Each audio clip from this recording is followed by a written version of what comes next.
Zin, objectively speaking, do you think this was the right move? If not, explain.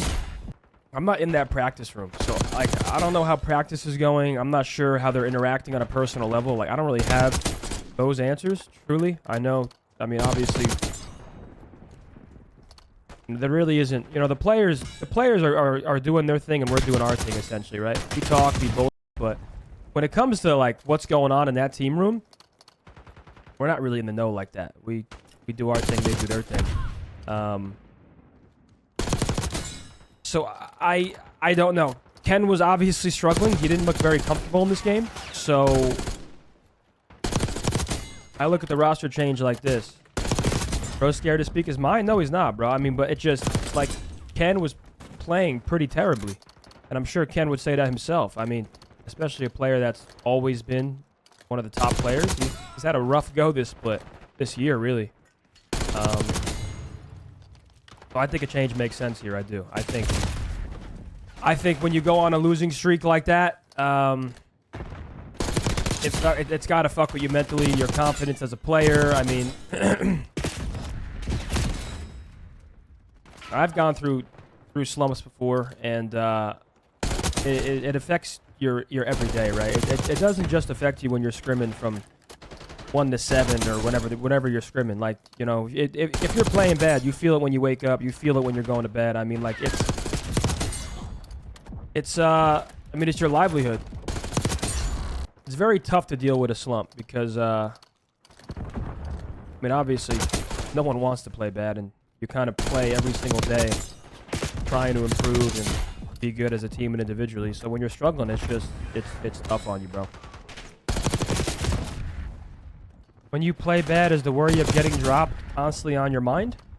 I think it depends on the scenario and the team. Like, you know, when I was playing bad on Boston at times, I wasn't necessarily worried there.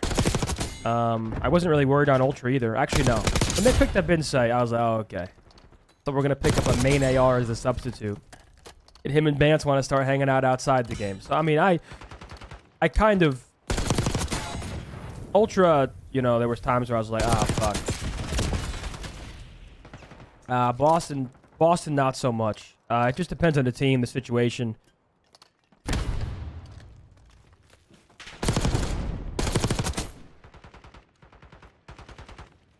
And listen, man, I also think the boys gave it a lot of time. I kind of catch some hate for my opinion about them not changing for a while, and me respecting the fact that they were trying to work through it.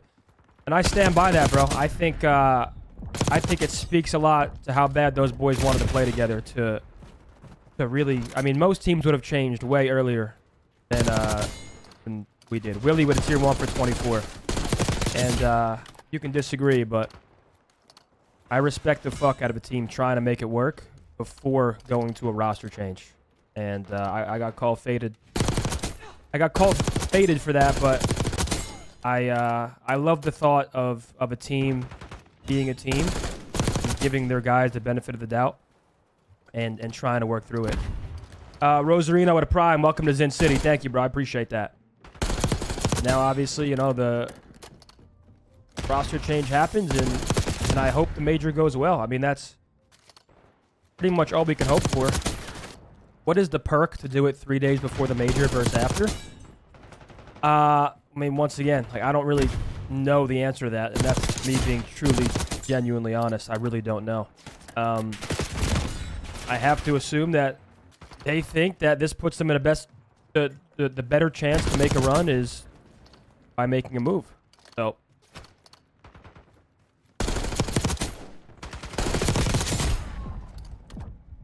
Ben J with a prime for 14. Welcome back to Zen City. Thank you.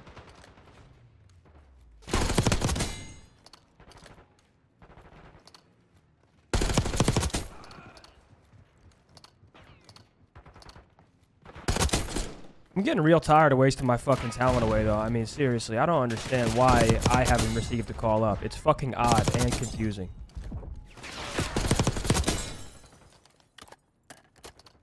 I think I'm gonna ask our team for an S&D chow, just so I can fucking really open their eyes real quick.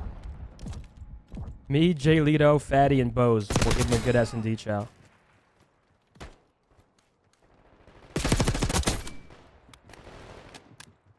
Because you're old now? Bro, what? I'm 3 years younger than Slasher, and he's fucking frying out there.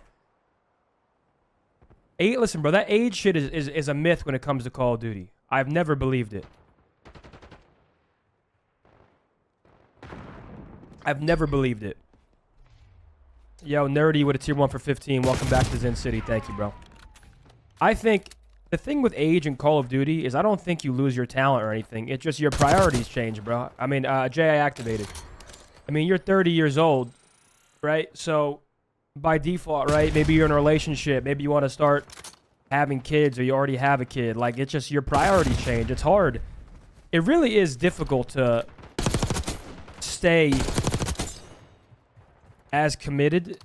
Like, Chief Heart with a tier 1 for 3. Reap Arcade with a tier 1 for 26. Thank you. Welcome back, guys. Much love, man. Fucking best community on Twitch, baby. The Zen City.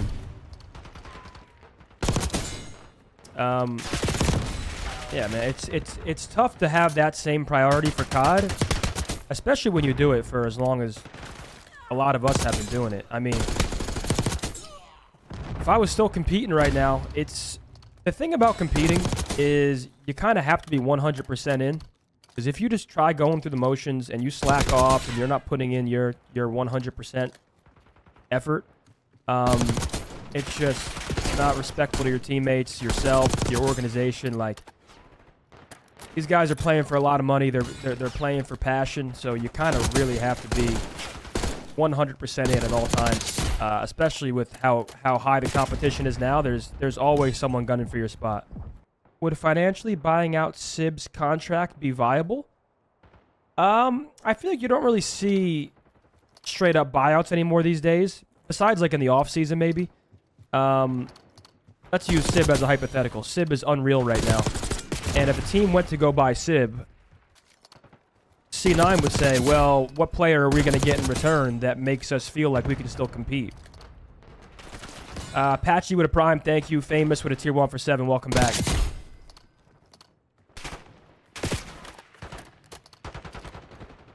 You don't really see straight up buyouts anymore. And you don't really see like 1-for-1 trades just because someone always feels like they're losing that trade. Top 6 squad. I think I'd be very good at this game. Despite what the world will tell you, and despite people thinking I was the most ass player of all time magically now, I think I'd be pretty good at this game. Pup for Dough with a tier 1 for 7. Welcome back to Zen City. Good afternoon, brother. Hope you're having a wonderful day. All love. Keep doing what you're doing. Bringing heaps of joy to all of us. Thank you, bro. I appreciate your message. If a tweet from the OpTic account came out and said we're playing with Methodz, I think they'd storm the HQ. Ken doesn't even play 8s. I don't think Ken's ever liked playing 8s. No matter when he was the best player in the game or when he was struggling. I don't think... Like, Ken has never liked playing 8s. What's up, Zine? Ready for the major? Yeah, bro, I'm excited, man. I hope to meet some of you guys there. If you guys are coming out, it's going to be a good time. Listen, bro, LANs are always the best, man. Just high-level Call of Duty, a bunch of passionate people in the same building. I fucking love LAN events. I want Zin's opinion on Kenny. One of the best Call of Duty players to ever do it. Legend, multiple-time world champion, multiple-time champion. Awesome guy to be around. Nice dude. Selfless dude. I don't got a bad word to say about Kenny. He was struggling this year. That's no crazy statement. Obviously, I think Ken had a pretty rough go so far throughout the first 2 splits, but I'm hoping Ken figures it out and lands on his feet, and I think he will. Why did it take so dang long to drop Kenny? Once again, bro, I'll repeat myself. I respect the fact that the team did their best to make it work before just going to a roster change. I think a lot of teams would have made a move way earlier. And we can argue back and forth about if they should have made a move earlier, blah, blah, blah. But all I'm saying is I respect the fact that they tried to make it work. That's what a team does. And I feel like in this current gen of COD, you don't really see that often. Everyone's always very quick to make a roster change. Or this player's playing bad, let's replace him. But we can agree to disagree. I respect the fact that they tried to work through it.